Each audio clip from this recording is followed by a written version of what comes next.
y vamos a comenzar una nota con el doctor Juan José Belloni.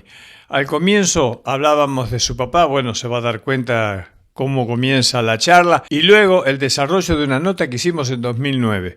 Perspectivas está cumpliendo 12 años y seguimos mostrando aspectos de estos 12 años a lo largo de las presentaciones de distintas notas en la mesa de Perspectivas. Esta es una de ellas. Tienen que hacerlo, no lo recuerdan, no lo hace, y después pasa el tiempo y quedan olvidados. Yo de esta persona y de estos hechos los tengo siempre frescos, los tengo siempre como para recordarlos, y bueno, en esta ocasión que vos sos el hijo y está en la mesa, quería decirlo. Siempre,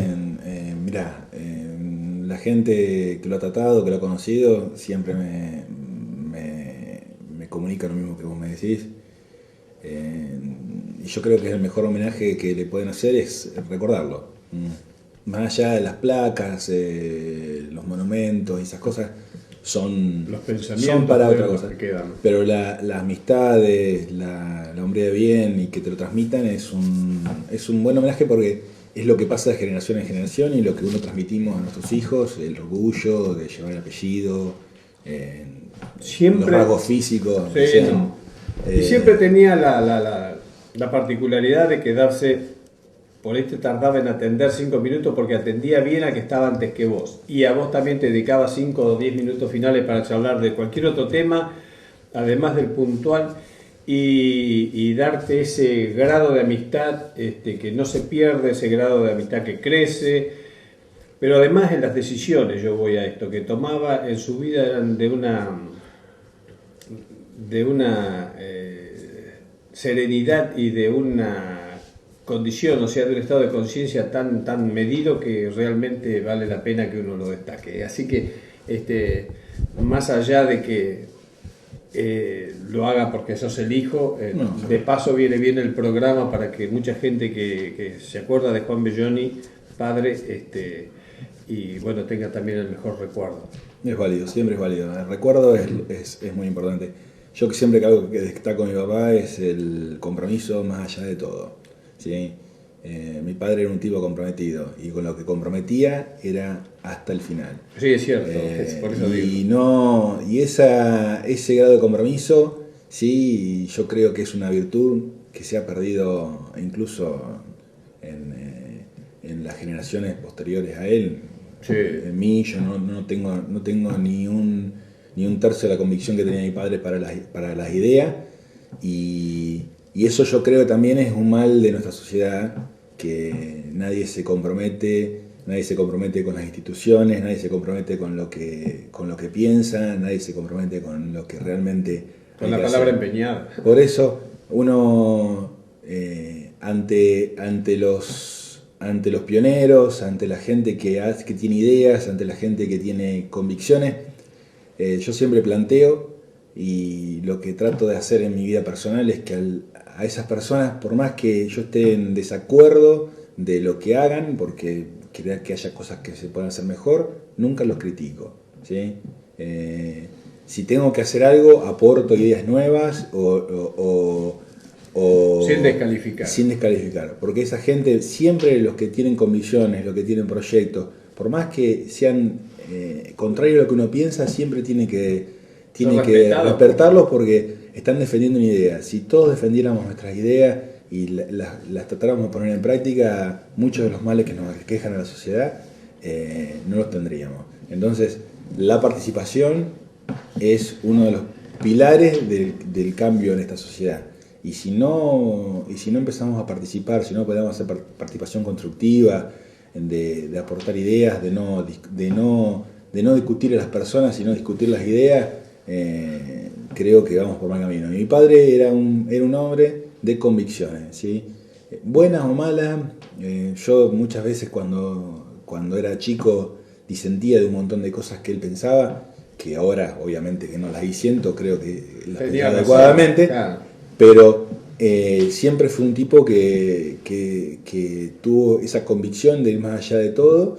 Y bueno, sí, tenía un empuje impresionante. Hay muy pocas personas en la comunidad de 9 de julio que han tenido el empuje de él. Yo debo reconocerlo porque estar al frente de un medio de comunicación tantos años como yo estuve en la radio, y bueno, y saber también, y en otros medios periodísticos, y saber este tema de cómo se manejaba y tratarlo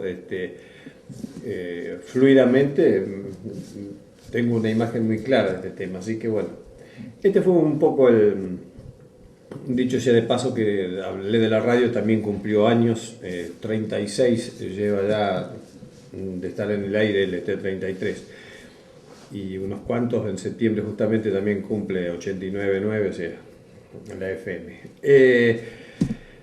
Ahora está en nuestras manos, pero bueno, quiero decir, es una parte también de lo que uno vivió en el periodismo de julio de la comunidad, y que por eso se acuerda tanto de tanta gente que ha tratado de tantos hechos. Juan, ahora vamos a hablar específicamente un poco más de vos, algunos hechos de la biografía, después vamos a ir a los temas de la medicina.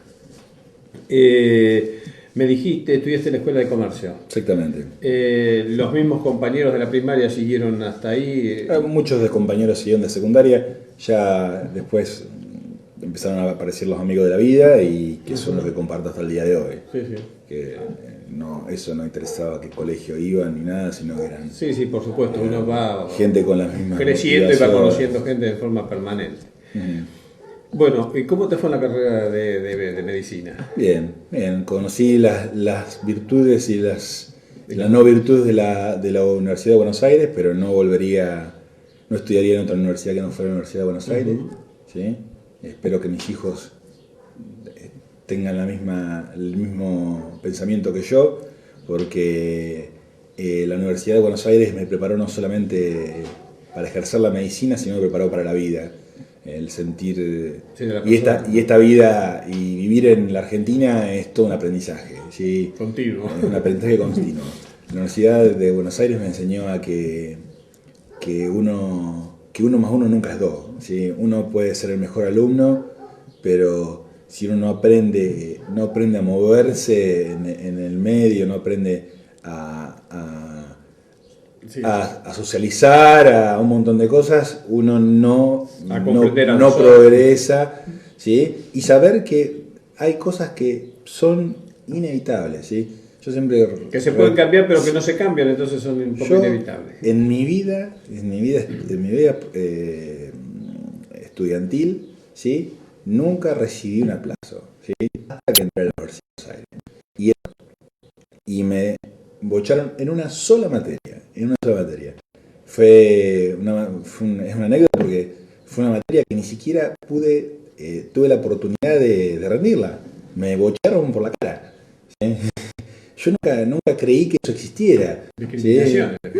No, me senté, me preguntaron una cosa que me tomó, me recuerdo en ese momento el jefe de cátedra, que era el doctor Solari, que era una eminencia científica, hoy en día sigue siendo una eminencia científica, era doctorado en la Universidad de Ohio, tiene una cátedra en la Universidad de Ohio de medicina genética, ¿sí? Una eminencia, discípulo de la camada discípulo de premios Nobel, y me senté a reunir con él y me preguntó, estaba totalmente fuera del programa, que nunca lo habíamos visto, no lo habíamos estudiado. Le dije que eso no estaba en el programa y me pusieron un 2. Y eso me enseñó a que uno tiene que ir preparado a todo. ¿Sí? A partir de ese momento uno va preparado a todo. A la vida uno va preparado a todo, ¿sí? No sabe lo que va a encontrar cada vez que vaya a una entrevista, cada vez que atienda un paciente, cada vez que vaya a negociar una propuesta laboral. Uno tiene que ir preparado para todo, ¿sí? Que lo del libro, si te dicen estudiate el libro de la página 0 a la 100, uno tiene que tomar de la 0 hasta la 500, porque si le toman después de la 100, ¿y qué uno qué hace? Es cierto. Y eso es una cuestión que en ese momento, ahora realmente estoy muy alejado de los círculos universitarios, pero en ese momento yo recuerdo que con muchas de las facultades privadas era una continuación de la secundaria, y la UBA era un claustro de adultos, ¿sí? Ahí no había tutía, digamos, ¿sí? Ahí no puede estudiar o no estudié, o solo trae el libro. Uno va y estudiaba y rendía. También por otro lado, someterse a un sistema tan exigente y a veces tan injusto a adolescentes es bastante duro, ¿sí? Uno dice, si uno lo ve también como padre o como... es bastante duro.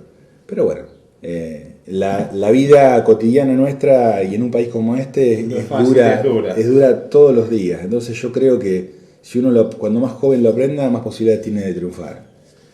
Ese es mi pensamiento básico.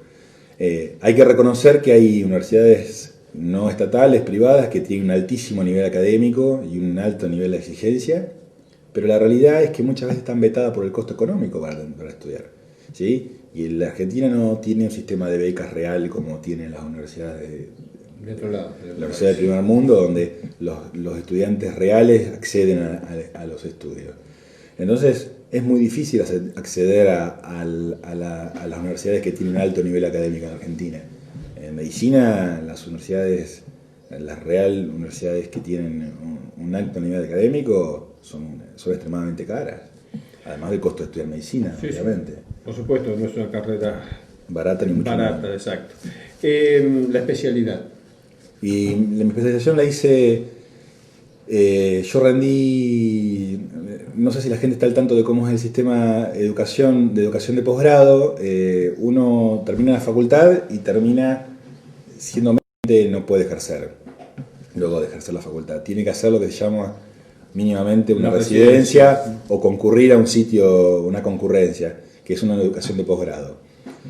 Para ingresar a las residencias uno rinde un examen, ¿sí? Un examen que lo que hace es, con un examen de ingreso, seleccionar a los mejores estudiantes y a partir de ahí se genera un ranking y uno puede elegir dónde quiere hacer la residencia. Y cada institución tiene su examen propio. Entonces, en residencia para el Hospital Italiano, residencia para el Hospital Británico, residencia para todos los hospitales de la provincia de Buenos Aires, una residencia para los hospitales de la capital federal. Las más buscadas generalmente son los sitios de excelencia, tipo Hospital Italiano, CEMIC, o la de la capital federal, que son residencias de años fundadas y que tienen un excelente nivel académico. Yo rendí en todas y elegí la residencia de neumonología de la capital federal, y lo hice en el hospital de enfermedades respiratorias de la capital federal, que es el Hospital María Ferrer, que es un ícono mundial en el tratamiento de enfermedades respiratorias, donde me ha llevado la medicina, y he podido decir que me formé en el Hospital María Ferrer. Lo han reconocido en Estados Unidos, en Londres, porque el Hospital María Ferrer fue el primer servicio de terapia con ventilación mecánica de Latinoamérica. La primera terapia intensiva de Latinoamérica estuvo en el Hospital María Ferrer. ¿Sí? El primer pulmotor que se instaló para la epidemia de polio en la Argentina estuvo en el Hospital María Ferrer. Y lo más asombroso, y por lo que nos reconocen en todo el mundo, es que hoy en día siguen estando los pacientes de la epidemia de polio usando pulmotor en el Hospital María Ferrer. Que eso no existe en ningún lugar del mundo, solamente en un rancho de Texas que se llama Rancho Polio en Texas, ¿sí? Y la gente, donde vayas y decís que sos del Hospital María Ferrer, te preguntan, ¿existen los pulmotores? ¿Hay gente? ¿Cómo son? Porque es una cosa que no se ve. Todos los servicios, todos esos pacientes en otros lados han fallecido y todavía en Argentina viven. Y en ese hospital se enseña la neumonología como una ¿Quedan muchos casos todavía de polio? No, polio no hay más. Tanto los de la década del 50 quedan ahí. Pacientes tipos que tienen 50 años, que han hecho una vida, tienen familia, tienen todo y siguen viviendo en lo que se llama el Hogar Ferrer. Que ¿Y a los hijos les ha pasado parte de la enfermedad? No, la enfermedad no es hereditaria. Mira. La enfermedad es una infección por un virus. Y ¿cuánta gente quedó con problemas? Y esa época eran parálisis parciales, algunos se morían y otros no, pero quedaban. En los que quedaron secuelados por la polio, hay algunos según el grado de secuela que quedaban. Ahí estaban los que tenían secuela respiratoria, y esos pacientes eran los más complicados, ¿sí? En un momento había más de 70 pacientes, ahora debe haber 12, 15, deben haber. Unos se fueron a la vida social, se fueron a sus casas, y otros han fallecido. Pasa que con el paso de los años aumentan las complicaciones. Hay gente incluso que ha hecho carrera universitaria en el Hogar Ferrer. Abogados, hay mucha gente. Y la realidad es que uno ahí conoce la ínfima parte de lo que es el espíritu humano, ¿sí? Uno cuando entra a ese lugar y ve a la gente que tiene tantos problemas y la pelea al día a día, y eso es tanto el día con una sonrisa en la cara, entonces uno se cuenta, ¿viste? El resto de las enfermedades prácticamente son... No, la enfermedad no, la vida diaria, ¿sí? Por eso, bueno. Uno a veces, nuestros pacientes nos enseñan mucho, nos enseñan que realmente que los problemas que nosotros tenemos son minucias. Minucias. Entonces, uno ha tenido, cuando tiene contacto con ese tipo de gente, la vida, las cosas le cambian un poco. La mirada. Aunque sea por un rato, le cambia la mirada de las cosas. Y después de ahí, bueno, seguí trabajando en varias instituciones de Buenos Aires y hasta que en el año 2005 decidí volver a 9 de julio. Porque en Buenos Aires... ¿Dónde comenzaste acá? ¿Por algún consultorio? No, acá directamente siempre puse mi consultorio particular y después hicimos con un grupo de socios un policonsultorio, que es donde estoy atendiendo ahora, que es donde atiendo diariamente y donde ejerzo mi actividad individual. Y bueno, y colaboramos con la medicina privada y en casos bastante particulares en la parte pública, pues ya que el hospital no cuenta con ningún servicio de neumología ni forma de formarlo. Bueno, un gran problema el tema de las vías respiratorias, todo este tema de la gripe A, de las gripes en general que también afectan. Has hecho una especialización en el tema del conocimiento de la gripe A porque he visto de la manera como te has conducido en la Clínica Independencia, cómo has manejado los casos, con qué cantidad de pacientes tuvo 9 de julio, ¿no? Sí, la realidad es que lo que... Más allá de los problemas del gobierno, más allá de la falta de información, más allá de la incoherencia, más allá de esas cuestiones. Ningún sistema de salud del mundo, y bueno, y ahora lo están viendo en todos lados, ningún sistema de salud del mundo está preparado para resistir una epidemia, ¿sí?, como la gripe A, ¿sí? Por eso la OMS la caratula con nivel 6, con pandemia. Ningún servicio de salud está en condiciones de recibir el 10 o el 15% de su población enferma. Eso es inaceptable y es inmanejable para cualquier sistema de salud.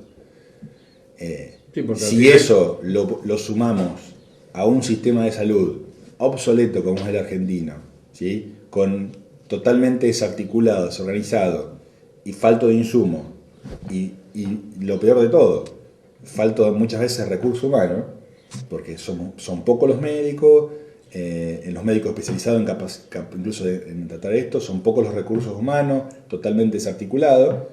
Eso es un caldo de cultivo para que tenga consecuencias desastrosas, porque si uno no tiene en cuenta que en España está muriendo gente todos los días, en Estados Unidos estamos... ¿Qué puede esperarnos en Argentina? Que el sistema de salud está obsoleto y destruido.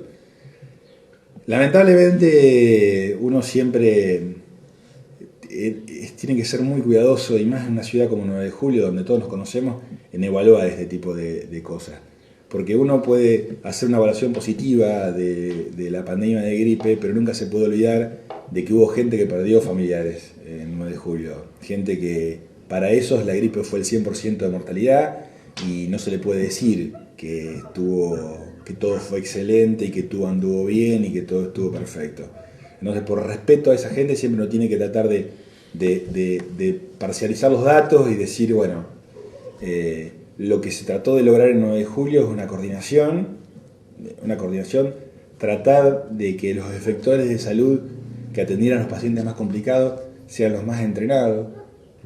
Eso a mí me parece que es un concepto muy importante, es tratar de que la gente que atiende a este tipo de pandemias, que a los pacientes más complejos los vea la gente que tiene más entrenamiento, ¿sí? Entonces, de esa manera, crear un grupo de un recurso de salud que esté en condiciones de hacer un screening, o sea, de determinar si el paciente es complejo o no, pero los pacientes complejos que lo atiendan un grupo determinado de pacientes que tengan experiencia, porque en la práctica médica la experiencia lo es todo. Y en otro lado, la realidad es que 9 de julio, cuando se desató de un día para otro empezaron a aparecer los pacientes complicados, que no teníamos registro de eso. Estábamos con una total desinformación pero no porque nosotros no nos hayáramos informado, porque yo estaba recibiendo información de la gripe A diariamente y la estaba pasando a mis compañeros, incluso a la clínica, sino que el mundo estaba desinformado con la gripe A, no sabía qué hacer. Nosotros empezamos a aplicar el algoritmo de tratamiento de la Asociación de Medicina Respiratoria, que es el algoritmo que se usa en todo el mundo para el tratamiento de la gripe A, 14 días antes de que el Ministerio de la Provincia de Buenos Aires nos mandara las directivas. Pero lamentablemente llegamos tarde, ¿sí? Porque ya a ese momento ya teníamos casos graves, que la única desazón que le queda es que qué hubiera pasado si esta información le hubiera tenido un mes antes, si se hubiera podido evitar las muertes de los pacientes que vimos, ¿sí? Pero en los mejores lugares también se muere la gente, ¿sí? La muerte en la enfermedad es una cuestión que no es que uno porque tome todas las medidas va a evitarlo, sino que uno que tome todas las medidas le va a dar la menor probabilidad que pase, pero puede pasar igual. Sí. Lamentablemente para la gente que le pasa es el 100%, uno no puede decir. Sí, es terrible eso. Hay gente que se salva de enfermedades mortales como el cáncer y para ellos el cáncer es una pavada. Yo lo tuve y no me pasó nada.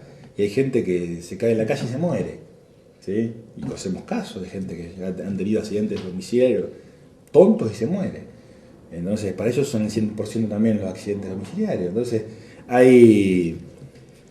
siempre las estadísticas tienen que tener un fin de salud pública y no un fin informador a la gente, porque la gente no las puede tomar en dimensión, porque la realidad es que cuando uno le toca, le toca. Hacemos una pausa.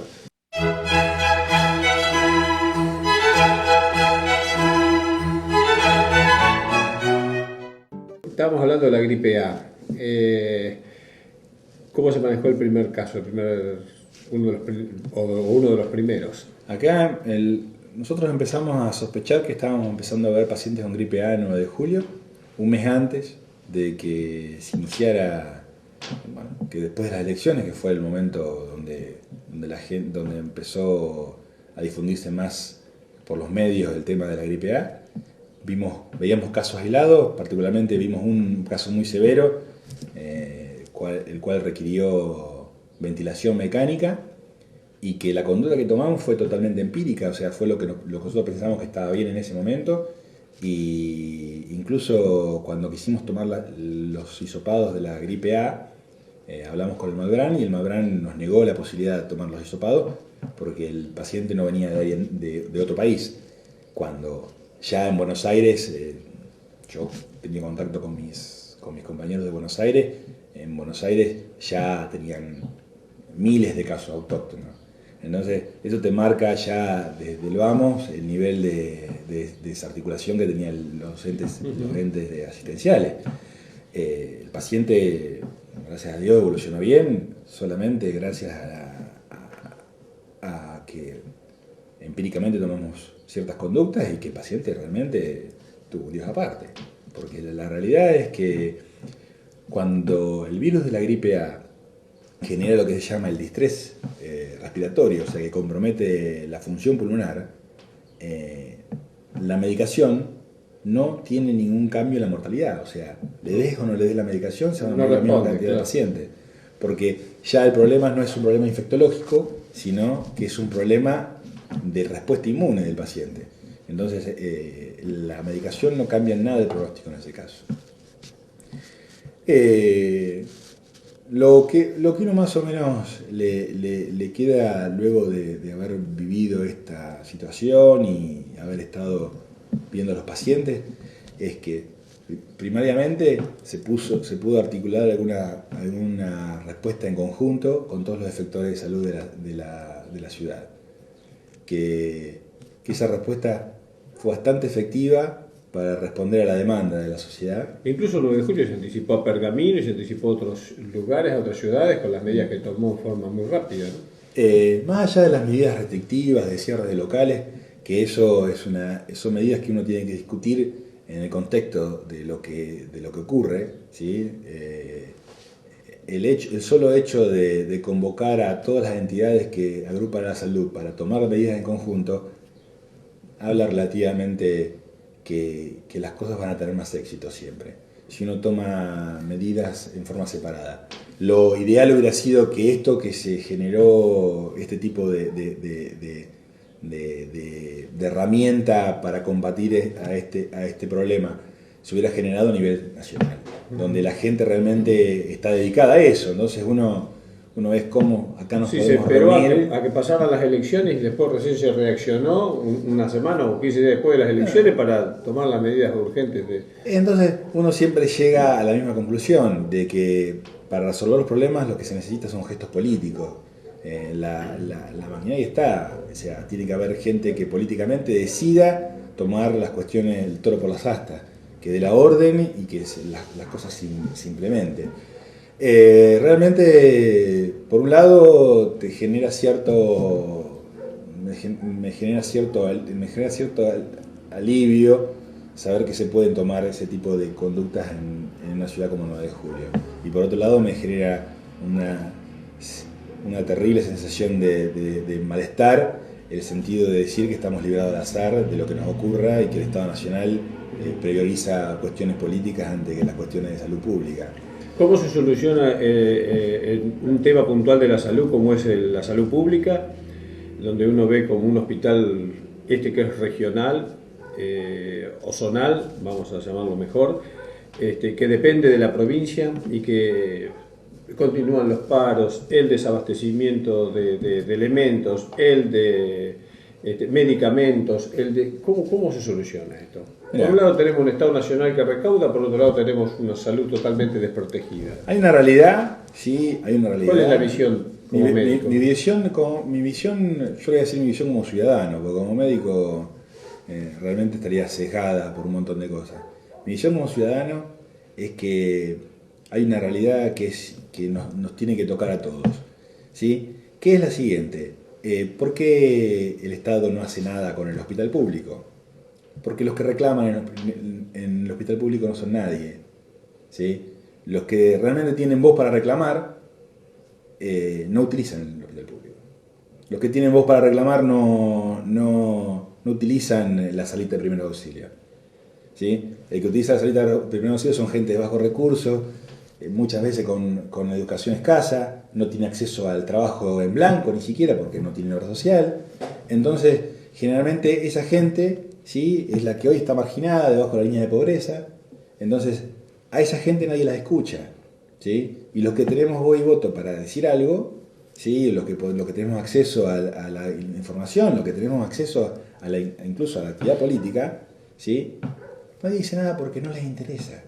Porque total le pasa a otro, le pasa al que no tiene recursos, al que no te viene a golpear la puerta. Y eso es realmente la falta de solidaridad que tenemos el resto de la población. Porque por más que vos tengas una obra social y te permita atenderte en el mejor lugar del mundo, te tiene que tocar algo, que el vecino de al lado tuyo te tenga que atender en un lugar donde no tiene un consultorio externo de cardiología, no se hagan los estudios básicos, no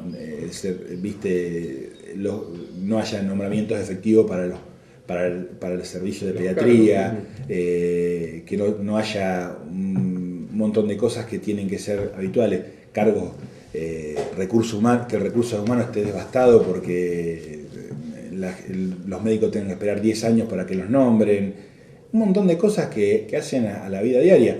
Y lamentablemente eso no es cuestión ni siquiera de la administración del hospital, que yo, los que he conocido que han sido administradores del hospital y director del hospital, lo hacen de una manera quijotesca. El tema es que el Estado Nacional se olvida de eso y nadie reclama tampoco por eso. Entonces, nosotros tenemos que empezar a reclamar porque la salud pública es la base del crecimiento. La salud y la educación pública es la base del crecimiento, nuestro. La educación está diezmada totalmente, a nadie le interesa y de nada sirve. Se los incluye sin ningún tipo de conocimiento, entonces la gente sin conocimiento, ¿dónde va a ir? Y para mí, mi manera de pensar es que nada sirve el decir, bueno, yo pago para tener esto, porque tarde o temprano te termina afectando, por más que vos tengas la mejor obra social. Si a tu vecino, al que vive en la misma ciudad, no tiene acceso a la salud, tarde o temprano te termina afectando. Por más que vos puedas pagar el mejor colegio privado, puedas hacer lo que quieras, si el hijo del vecino no recibe la misma educación que el tuyo, o por lo menos un grado de educación similar, tarde o temprano te va a terminar afectando. porque vivimos en una comunidad chica, nos conocemos todos. Seguro. Y todos los que hemos elegido vivir en esta comunidad lo basamos del hecho de que no queremos vivir aislados. Una de las cuestiones por las cuales me he ido de Buenos Aires es que no quiero vivir en un country, teniendo una burbuja de cristal. Yo quiero venir, quiero que mis hijos vayan a un colegio público, que no tengan que, preferentemente, que no tengan que tratar con la gente que tenga el mismo nivel social, esas cosas, sino que conozcan todo el espectro de la sociedad y que tengan la capacidad de no discriminar, de tener una conducta positiva, de tener discusiones sanas por las cosas que tienen y sean solidarios. Y la solidaridad se ha olvidado de decir, bueno, ¿qué le pasa al que está al lado mío? ¿Por qué yo tengo acceso a un tipo de salud y él que tiene los mismos derechos que yo no lo tiene? Y el otro tema está relacionado ahora con el tema de la salud privada. Acá hay un centro, varios centros, aunque sean algunos más chicos, pero hay uno más grande que es la Clínica Independencia, y que uno ve también que permanentemente la gente emigra a ver otros médicos a la zona o a la región o a Junín o donde fuera, y de repente se encuentra con que los médicos de 9 de julio no son tan malos como se dice, sino que realmente son buenos o mejores que eso. ¿Y por qué esa situación de irse y de volver y de recorrer? No, eso se explica por varias formas. Primero, la gente tiene la capacidad de elegir, que es lo contrario que hablábamos hoy, ¿sí? La gente que no tiene ingresos no tiene capacidad de elegir, tiene que tenerse en el hospital el 9 de julio o en la salita de primer auxilio, no tiene ninguna posibilidad de elegir. Entonces la gente que puede capacidad de elegir, elige, y eso es perfecto que elija, ¿sí? Y a mí me parece bien. Y como siempre digo, la gente de Junín se va a atender a Chacabuco, la gente de Buenos Aires se atiende en Pilar. Uno tiene la capacidad de elegir.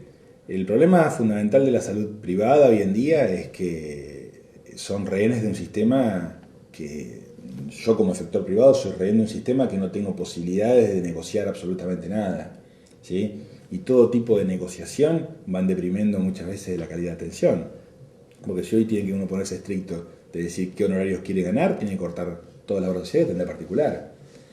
Y eso es lo que ha evitado el círculo médico desde siempre, ha tratado de negociar para no dejar sin cobertura a la ciudad, a la población que tenga cierta obra social y esas cosas. Siempre se ha tratado de negociar hasta las últimas consecuencias. El tema es que el sistema de salud en la Argentina está destruido y obsoleto. Cuando uno viene no tiene la posibilidad de charlar con algún colega del exterior, este es un sistema donde hay gente, donde hay pacientes que tienen 3 coberturas a la vez y ninguno le cubre lo que necesita. Una cosa totalmente ilógica. Si usted trabaja en una empresa, ¿sí? Tiene la cobertura, la salud pública que es obligatoria y gratuita. Tiene la obra social por el gremio y encima para cubrir su necesidad tiene que pagar una prepaga porque no tiene atención con su obra social. Entonces es una cosa ilógica. Está gastando en 3 efectores a la vez. Es una cosa totalmente impúdica incluso, ¿sí? Que uno le roben el dinero de esa manera. Y a nivel mi manera de ver las cosas es que a nivel de la parte privada, 9 de julio todavía es una ciudad chica como para tener grandes digamos, mega emprendimientos de salud, de medicina, ¿sí? Y eso es una deuda que la sociedad, la comunidad médica, no solamente los médicos, sino las obras sociales, el Estado, que tienen deuda. Yo creo que se ha ido modernizando a un paso agigantado con la inclusión no solamente de nuevas tecnologías, sino que además de nuevo recurso humano. El 9 de julio se han completado casi todas las especialidades, ¿sí? Ya hoy no hay creo que no hay casi ninguna especialidad que no se toque el 9 de julio, salvo una quirúrgica muy específica, y eso es muy importante, porque el 99% de la gente ya puede resolver su problema el 9 de julio. Obviamente, cada uno tiene la capacidad de elegir y puede elegir el que quiera, pero por lo menos tienen opción el 9 de julio. Y por otro lado, lo único que faltaría es una inversión edilicia, digamos, hacer una clínica de la parte privada con más camas, más comodidad, más hotelería, que es lo que la gente reclama. Muchas veces, contrario a lo que tenía que ser, lo que la gente generalmente reclama es la comodidad, no es la atención médica a veces.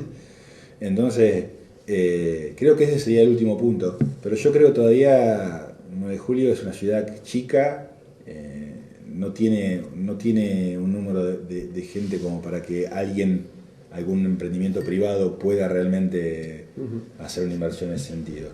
Y por otro lado, lo que siempre opino lo mismo, ¿sí? Es que muchas veces la gente reclama a los efectores individuales, como los médicos, como seres individuales, la inversión en medicina, y no se lo reclama a los que realmente le sacan la plata todos los días, que son las obras sociales, son las prepagas, ¿sí? Las prepagas le cobran cuotas altísimas y después hacen arreglos prestacionales con los médicos por valores irrisorios. Entonces, esa diferencia de plata, ¿dónde queda? ¿Sí? ¿Las obras sociales invierten en alguna clínica? La prepaga más conocida, ¿puso alguna clínica en 9 de julio? No. ¿Tiene alguna clínica propia? No. Las obras sociales en 9 de julio. Bueno, ahora hay algún atisbo de que alguna obra social haga una inversión en medicina. ¿Hicieron una inversión en medicina? No. Pagan horarios apócrifos y después, cuando hay que invertir en medicina, no invertir en nadie. Entonces, uno tiene que recalcar también eso, es que los que realmente están dentro del sistema, los que tienen realmente, se llevan el dinero del sistema, no invierten, pagan solamente, tercerizan. Se nos termina el tiempo. La última preguntita. ¿Vas a viajar al exterior a un congreso? Sí, vamos a ir ahora en estos días, vamos a concurrir al Congreso Europeo de Medicina Respiratoria, de la Sociedad de Medicina Respiratoria Europea, de la cual soy miembro hace más de 5 años, con la idea de, en este congreso particularmente, una de las cosas que más me dedico es la asociación tabáquica. Vamos a hacer algún curso de nuevas herramientas en tabaquismo y vamos a participar de los consensos de tratamiento de la gripe A, aportando nuestra experiencia. Al regreso vamos a hablar de este tema. Lo esperamos. Vamos a ir a visitarte directamente a tu consultorio y haremos las preguntas sobre el tabaquismo, que es una cosa importantísima que nos ha quedado, pero que el tiempo de la mesa se nos acaba. Después que terminamos la nota, lógicamente seguiremos almorzando, pero quiero agradecerte la presencia, la información, el conocimiento a disposición del televidente, porque como digo habitualmente, todos aprendemos todos los días de las personas que intercambiamos información, de los que entrevistamos, y me parece linda la charla y lindo todo lo que hemos podido aprender. No, obviamente siempre uno tiene que recalcar que este es mi punto de vista, ¿sí? Que está totalmente siempre abierto a la discusión. Y cuando más gente aporte su punto de vista y más gente tenga ganas de discutir las ideas, las soluciones siempre llegan. Sí, pero hay datos interesantes que no conocíamos y que por lo menos ahora nosotros y el televidente conocen. Ha estado con nosotros en la mesa el doctor Juan José Belloni. Que tengamos muy buen fin de semana. Con los fríos, sigamos en casa, sigámonos cuidando. Que Dios nos bendiga a todos.